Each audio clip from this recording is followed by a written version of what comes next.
CISE यानी कि council for Indian school certificate examination से एक बहुत ही बड़ी और महत्वपूर्ण खबर आई है जो आने वाली पीढ़ी की शिक्षा को पूरी तरीके से बदल देगी। बोर्ड ने किंडरगार्टन से लेकर क्लास 8 तक के लिए अपने करिकुलम में एक मेजर रिवाम्प यानी कि बड़ा बदलाव करने की घोषणा की है। आइए इस नए एक्टिविटी बेस्ड सिलेबस को विस्तार से समझते हैं। CISE ने ये नया फ्रेमवर्क 2027-28 एकेडमिक साल से लागू करने का प्लान बनाया है।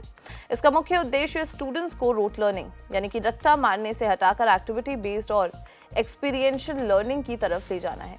CISE के चेयरमैन जोसेफ इमानुअल ने बताया कि ये करिकुलम होलिस्टिक डेवलपमेंट पर जोर देगा और ग्लोबल स्किल रिक्वायरमेंट्स के साथ तालमेल में रहेगा। ये नया सिलेबस दो बहुत ही बड़े पिलर्स पर आधारित है। NEP 2020 के साथ अलाइनमेंट। इस करिकुलम को नेशनल एजुकेशन पॉलिसी यानी कि NEP 2020 के प्रिंसिपल्स के अनुसार बनाया जा रहा है। इसका मतलब ये है कि शिक्षा अब इंटीग्रेटेड, इंटरडिसिप्लिनरी और मल्टीडिसिप्लिनरी होगी। फिर आता है प्रैक्टिकल एप्लीकेशन। नए डिजाइन का फोकस ये होगा कि बच्चे क्लासरूम में सीखे हुए कॉन्सेप्ट्स को रियल वर्ल्ड प्रैक्टिकल सिचुएशंस में लागू करना सीखें। चेयरमैन ने यह भी बताया कि ये बदलाव ग्लोबल स्किल सेट्स और कॉम्पिटिटिवनेस को ध्यान में रखकर लिया जा रहा है। इस बड़े बदलाव को सफल बनाने के लिए टीचर्स की ट्रेनिंग बहुत जरूरी है।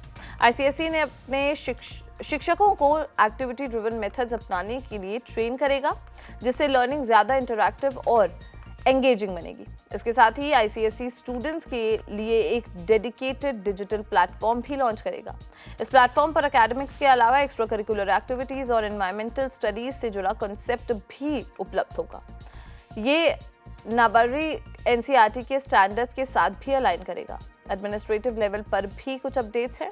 बेंगलुरु में जहां लगभग 400 CISE अफिलिएटेड स्कूल्स हैं, वहां काउंसिल एक रीजनल ऑफिस खोलने की तैयारी कर रहा है। और जो स्टूडेंट्स क्लास 10 और 12 बोर्ड एग्जाम्स की तैयारी कर रहे हैं, उनके लिए भी खबर है कि CISE जल्द ही CBSE की तरह उनका टाइम टेबल भी जारी कर सकता है। तो इस नए करिकुलम से ये साफ है कि CISE आने वाले समय में शिक्षा को और भी ज्यादा प्रैक्टिकल, रेलेवेंट और फ्यूचर रेडी बनाने जा रहा है।